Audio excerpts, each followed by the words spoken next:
जोहार दोस्तों, सभी झारखंड वासियों को स्वागत है आपके अपने दास ग्रुप एजुकेशन 2.0 में। मेरा नाम है कुंदन और आज हम सभी जो कि आप लोग का जो आज 7 जुलाई को जो मंथली टेस्ट होने वाला है, ठीक है, कक्षा 9 का, उसका जो कि हिंदी ए का जो कि हम लोग जो कि मोस्ट इम्पोर्टेंट प्रश्न देखेंगे, ठीक है, महत्वपूर्ण प्रश्न देखने वाले हैं।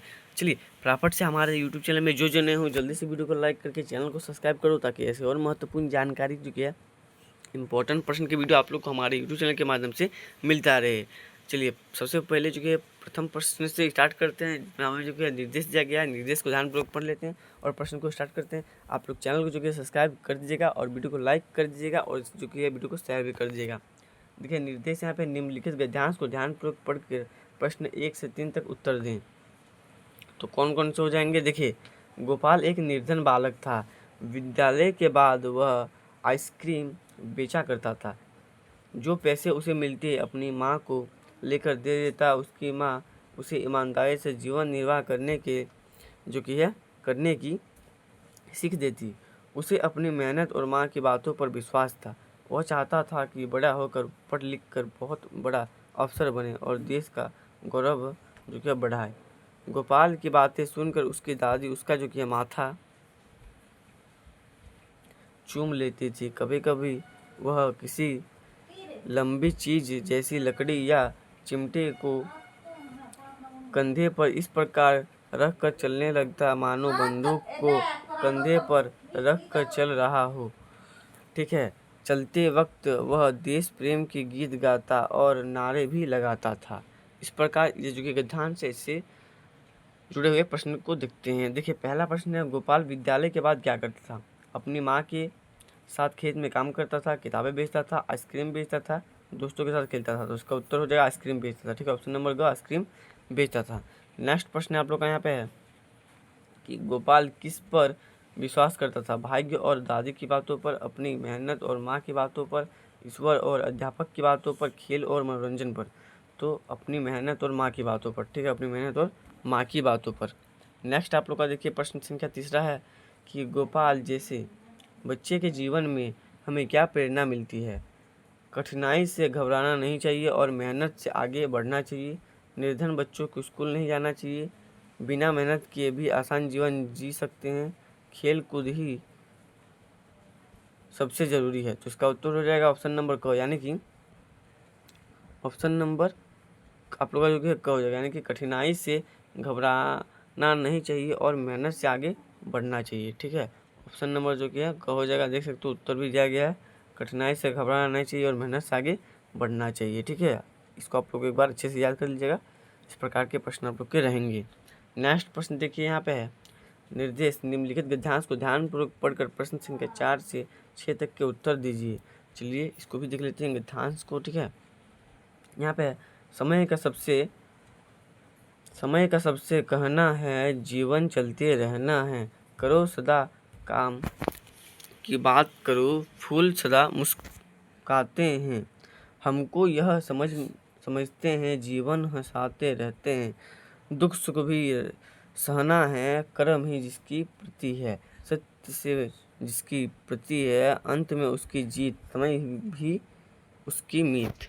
चलिए देख लेते हैं इससे जुड़े हुए प्रश्न उत्तर। समय हमें क्या सिखाता है? चिंता करो, रुक जाना, जीवन को लगातार चलाना, आराम करना। तो इसका उत्तर हो जाएगा ऑप्शन नंबर ग, यानी कि जीवन को लगातार चलाना। नेक्स्ट आप लोग का है 5वां नंबर में, फूल सदा मुस्कुराते हैं। पंकज का आज से क्या है? फूल जो कि बहुत कोमल होते हैं, फूल हमेशा हंसते रहते हैं। फूल हमें जीवन में मुस्कुराना जो कि है सिखाते हैं। फूल केवल सजावट के लिए होते हैं। इसका उत्तर हो जाएगा आप लोग का ऑप्शन नंबर ग, यानी कि फूल हमें जीवन में मुस्कुराना सिखाते हैं। नेक्स्ट और अंतिम एमसीक्यू आप लोग का है, यदि किसी व्यक्ति को जीवन में कठिनाई आती है लेकिन वह सत्य और कर्म के मार्ग पर चलते रहता है, तो इन पंक्तियों के आधार पर उसके साथ क्या होगा? उसके मन में लोगों द्वारा मजाक बनाए जाने का डर होना चाहिए। उसे समय की कद्र नहीं करनी चाहिए। उसके मन में यह विश्वास होना चाहिए कि वह अंत में सफल होगा। उसे हार मान लेनी चाहिए। तो इसका उत्तर हो जाएगा ऑप्शन नंबर ग, उसके मन में यह विश्वास होना चाहिए कि अंत में उसे सफल होगी। देख सकते हो उसका उत्तर यहाँ पे दे दिया गया है। नेक्स्ट प्रश्न को देखते हैं। नेक्स्ट यहाँ पे देख सकते हो आप लोग का जो क्या है 7वां नंबर का प्रश्न यहाँ पे दिया गया है। खंड ख लघु उत्तरीय प्रश्न में हीरा और मोती की दोस्ती कैसी थी। उत्तर देखिए, हीरा और मोती दो बैल थे जिनकी दोस्ती बहुत गहरी थी। वे एक दूसरे के प्रति बहुत वफादार थे और हर जो कि सुख दुख में एक दूसरे का साथ देते थे। वे दोनों एक दूसरे की भावनाएं समझते थे और ज़रूरत पड़ने पर एक दूसरे की मदद करते थे। ठीक है, इस प्रकार 7वां नंबर का उत्तर हो जाएगा। नेक्स्ट की तरफ बढ़ते हैं। तो नेक्स्ट यहाँ पे आप लोग का है कि सांख्या के आधार पर सच्चा संत की कौन कौन सी विशेषता बताई गई है। ठीक है, सच्चे संत की। तो उत्तर है साखियों के आधार पर सच्चा संत वह होता है जो, देख लेते हैं विकल्प यहाँ पे दिए, मतलब इसके जो कि उत्तर दे दिए हैं पॉइंट में। जाति पाति और धर्म के भेदभाव से ऊपर उठकर सभी को समान दृष्टि से देखता है, जो निंदा और प्रशंसा से प्रभावित नहीं होता, जो लोभ मोह अहंकार और वासना से मुक्त होता है, जो ईश्वर के प्रति पूर्ण समर्पित होता है और आत्मज्ञान प्राप्त करता है। इस प्रकार 8वां का उत्तर हो जाएगा। ठीक है, नेक्स्ट प्रश्न की तरफ देखते हैं। नेक्स्ट प्रश्न यहाँ पे आप लोग का है कि मृत्यु का तरल दूध किसे कहा गया है और क्यों। तो उत्तर है मृत्यु का तरल दूध बाढ़ के पानी को कहा गया है।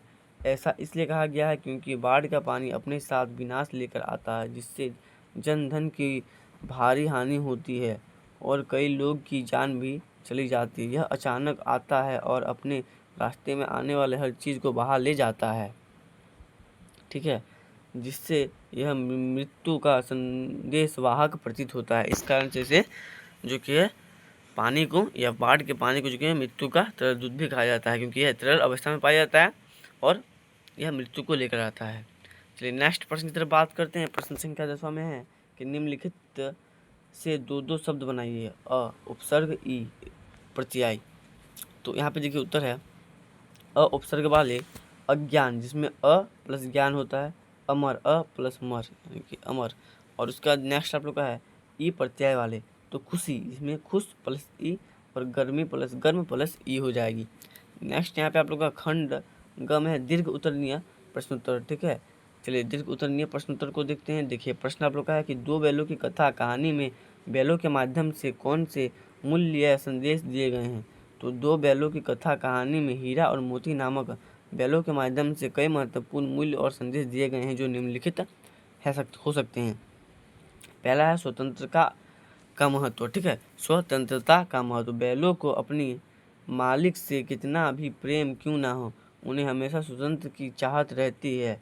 यह दर्शाता है कि स्वतंत्रता हर प्राणी का जन्मसिद्ध अधिकार है। नेक्स्ट है मैत्री और वफादारी। हीरा और मोती की दोस्ती बहुत गहरी और अटूट थी। वे हर मुश्किल में एक दूसरे का साथ देते थे और एक दूसरे के प्रति वफादार रहते थे। यह सच्ची दोस्ती और वफादारी का संदेश देता है। ठीक है, नेक्स्ट आप लोग यहाँ पे है परोपकार और सहनता। ठीक है, सहिष्णुता। बैल दूसरों की दुख को देखकर संवेदनशील हो जाते थे और उनकी मदद करने की कोशिश करते थे। वे विषम परिस्थितियों में भी धैर्य और सहनशीलता दिखाते थे। नेक्स्ट आप लोग का यहाँ पे हो जाएगा अन्याय के विरुद्ध संघर्ष। जब बैलों पर अत्याचार होता है तो वे उसका विरोध करते हैं और अपनी आज़ादी के लिए संघर्ष करते हैं। यह संदेश देता है कि अन्याय को चुपचाप सहन नहीं करना चाहिए। नेक्स्ट आप लोग का है पशु प्रेम और मानवीयता। कहानी पशुओं के प्रति मानवीय व्यवहार की वकालत करती है और बताती है कि पशु भी भगवानों को समझते हैं और प्रेम तथा सम्मान के पात्र हैं। नेक्स्ट और अंतिम प्रश्न आप लोग का यहाँ पे है कि कबीर ने ईश्वर प्राप्ति के लिए किन प्रचलित विश्वासों का खंडन किया है, अपने शब्दों में लिखिए। उत्तर यहाँ पे है कबीर दास ने ईश्वर प्राप्ति के लिए कई प्रचलित अखंडवरों का और रूढ़िवादी विश्वास का खंडन किया है। कौन कौन से हैं। पहला है बाहरी अडनवरों का खंडन। कबीर ने मूर्ति पूजा, तीर्थ यात्रा, व्रत, नमाज, माला जपने और तिलक लगाने जैसे बाहरी कर्म कांडों को व्यर्थ बताया है। ठीक है, उनका मानना था कि ईश्वर मंदिर या मस्जिद में नहीं बल्कि हर व्यक्ति के हृदय में निवास करता है। ठीक है, इसके बाद साथ ही साथ हम नेक्स्ट जो कि है की तरफ बढ़ते हैं। नेक्स्ट हमारा देखिए यहाँ पे हो जाएगा आप लोग का जाति पाति और धर्म के भेद का खंडन। कबीर ने जाति धर्म और संप्रदाय के आधार पर होने वाले भेदभाव की कड़ी निंदा की। उन्होंने कहा कि ईश्वर सभी के हैं और मानव जो कि है मात्र समान है। नेक्स्ट आप लोग का है यहाँ पे गुरु की महिमा पर बल। उन्होंने सच्चे गुरु के मार्गदर्शन को महत्वपूर्ण बताया है और कहा कि बिना गुरु के ज्ञान और ईश्वर की प्राप्ति संभव नहीं है। ठीक है, नेक्स्ट जो कि आप लोग का यहाँ पे बताया गया था कबीर द्वारा कि आंतरिक शुद्धि पर जोर। कबीर ने बाहरी शुद्धता के बजाय मन की शुद्धता और नैतिक आचरण पर जोर दिया है। उनका मानना था कि सच्चे ईश्वर प्रेम हृदय की श्रद्धा से प्राप्त होते हैं। इस प्रकार जो किया आप लोग का यहाँ पे बताया गया है। नेक्स्ट देखिए, नेक्स्ट आप लोग का जो कि मूल था कि पंडितों और मुल्लाओं पर कटाक्ष। उन्होंने धर्म के ठेकेदारों, पंडितों और मुल्लाओं के ढंगों और अखंडों पर तीखा व्यंग किया जो लोगों को भ्रमित करते थे। ठीक है, साथ ही साथ कह सकते हैं कि कबीर ने सरल और सीधे शब्दों में यह संदेश दिया कि ईश्वर ना तो मंदिर में मिलते हैं, ना मस्जिद में, ना कवा में, ना कैलाश में, बल्कि वे तो हर प्राणी के भीतर मौजूद हैं। उन्हें सच्चे मन से जो कि खोजने पर पाया जा सकता है। ठीक है, तो बिल्कुल सही बात है। यहाँ पे इस प्रकार के उत्तर आप लोग को देखने को मिलेंगे और इस प्रकार के सम उत्तर बस छापना है, बाकी इनको जो कि ध्यान में और मन में बिल्कुल नहीं लेना है। आप लोग को पढ़ना लिखना है और आगे बढ़ के चलते रहना है।